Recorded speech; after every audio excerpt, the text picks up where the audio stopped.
Hi guys, shooting full of holes here. Very excited to talk about a new air rifle that I just received today. The Benjamin Bulldog 357 or 9mm.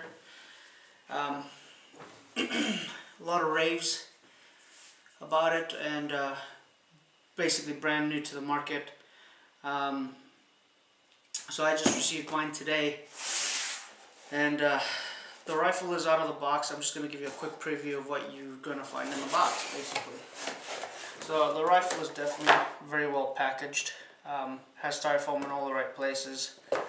One of the things that they supply in the box is a cleaning rod, which is basically made out of plastic or some kind of polymer, who knows.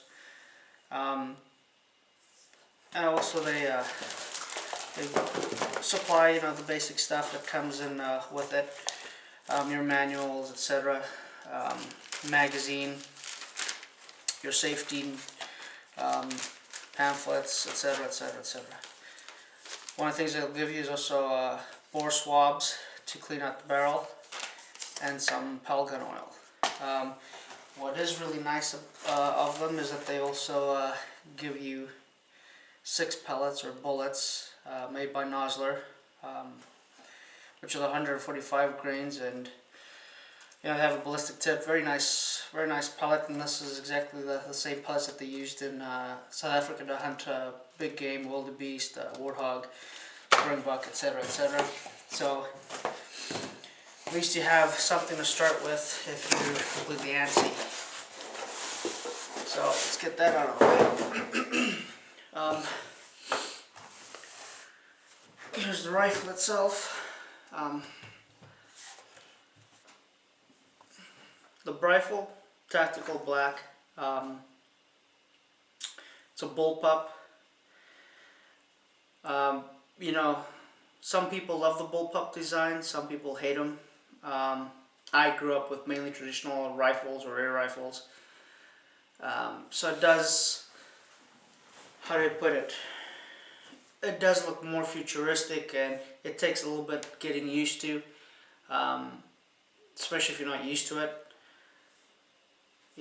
Especially having all the action right up by your face. So, but what's really cool about this design is they basically have a Picatinny rail from beginning to end almost. They have an accessory rail at the bottom, which I have it decked out with a UTG bipod, and it's a foldable bipod. So, and if you look at it, basically it's the same line as the bottom of the forearm, so it doesn't really get in the way. What I do like about this rifle also is that Craftsman thought ahead and put in the sling studs basically for you, so you can put a sling to it. It's not a heavy rifle per se, but it's also not a very light rifle. It's about 8 pounds in total. Once you start adding all the other gear, you're getting close to a 10-pound rifle, depending on the scope and bipod, etc. Talking about scope, I have a center points 4 to 16 power. Now mind you, this is basically the same platform as an AR, so you need pretty much the same kind of sights that you'd put on an AR. Scope has to be with high rings. If you put medium rings, it'll be too low for most people. This fits me just right with high rings. Excuse me. Now, one of the things that I was not too happy about, but I can live with, was the actual pressure gauge on the side. Now, I'm going to try and get this as close as I can. I don't know if you can tell there, but it looks like it's a little off-center. So it makes it a little tough to read, because it doesn't exactly turn kind of like a dial. It does for the most part, and then towards the end, closer to 3000 psi, it starts moving a little funny. But I think that's the least of my worries.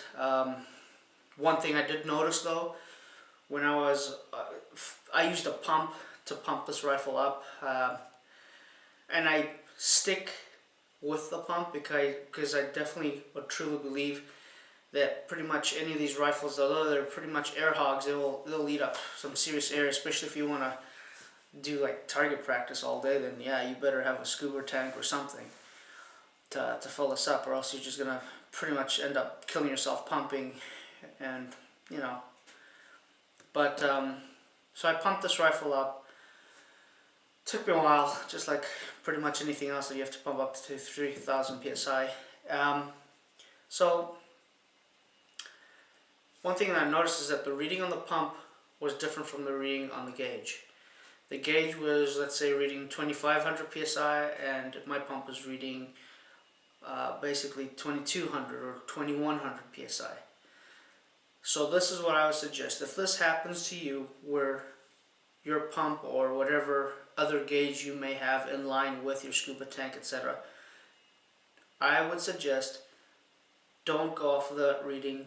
Go off of whatever reading is on the gun, on the pressure gauge on the gun. Okay. It's the safest way. I'd definitely take, you know, the lesser one of the two. Especially since I haven't cronied it, so I'm not 100% sure, you know, what the velocity is coming out of this rifle with the specific pellets. So right now I'm not going to take any chances. Little by little I'll figure it out, but that's not an option for me to send this back to the to Crossman or to Pyramid Air. I can basically live with that and figure that out, so it's not a big deal to me. I've shot the rifle already. I've shot it about 6 times. I'll tell you what, let me show you the pellets that I got. I did get the Nosler Extremes.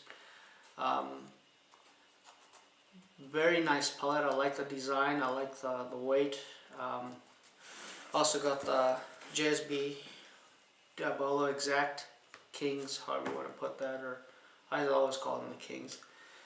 These are a great pellet. They always have been, pretty much with any air rifle and any caliber.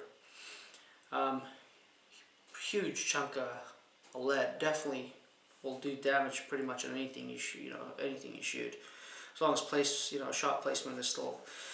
With any air rifle, I don't care what it is, shot placement is always key. So 81 grains. Yep, 81 grains.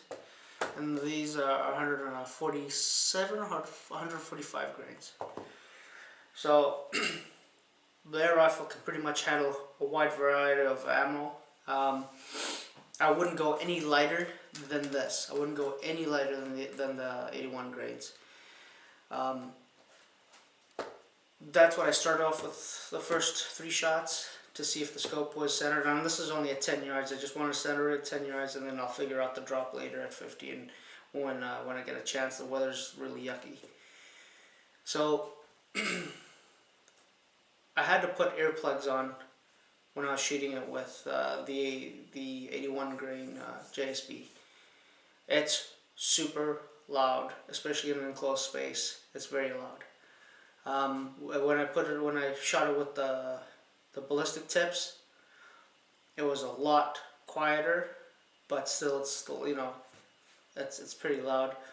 One of the things that I was noticing when I was looking inside the barrel itself, the Marauder has about, close to 4 inches maybe of baffles.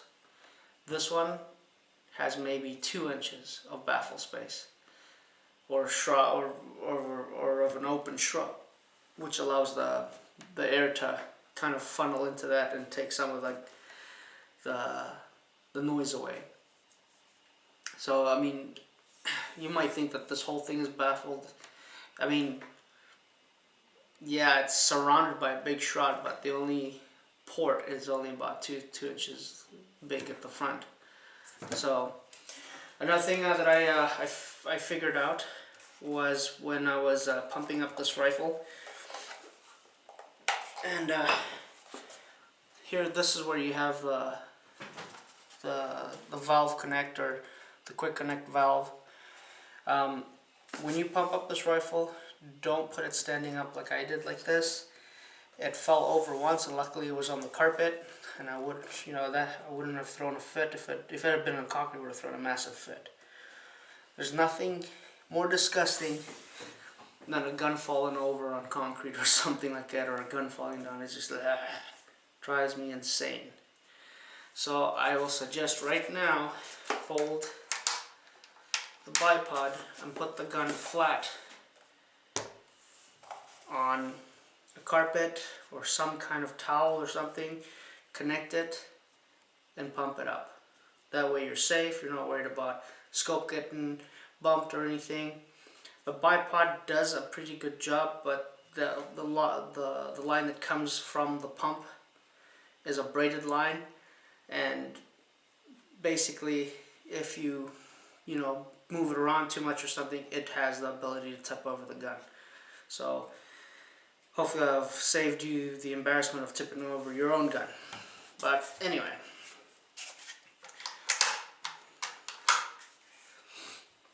now I'll tell you, at 10 yards, dead on.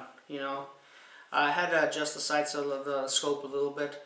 I had to adjust it 1 inch to the right and 1/2 inch up. But I'll tell you, at 10 yards with this rifle, you can't even do an accuracy test because you'd be insane. It puts it through the same hole all the time. So 50 yards is what I'm waiting for, and beyond. I want to shoot out to 100, a little further if possible. But very nice rifle. I like the way it's designed. I like the way everything fits, the way it was done. Definitely value for money.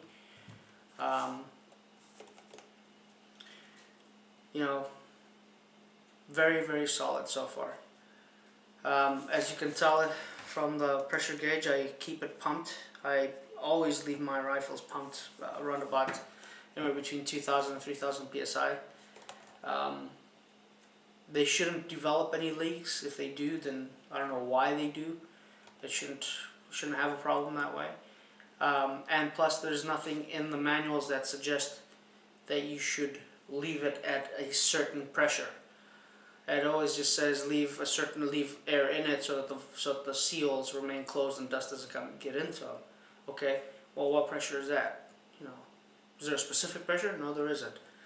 So my thinking is, if you have this sucker pretty much almost fully pressurized, then the seals are always pressurized, and there's actually even less chances of leaks. Whereas if you have less pressure in them, the seals have a chance of contracting, and then you might start forming air leaks. So that's the way I see it. Plus, the other thing is, if you want to go shoot this thing, you just have to pump it up a few times and shoot a few rounds. That's one thing that I did figure out with the magazine, is that if I didn't want to kill myself pumping this thing, I'll only take 3 shots, pump it, another 3 shots. If I took 5 shots, then I'd be really, in for a bit of, like a 10-minute pump session. So definitely an air hog. Anyway, I hope you enjoyed this video on the new Benjamin Bulldog. And I will make another one with some velocity tests and some accuracy tests at 50, hopefully 100, and with the different pellets that I have. Again, thanks for watching. Grab an air gun, go out in the woods, put up a target, and shoot it full of holes.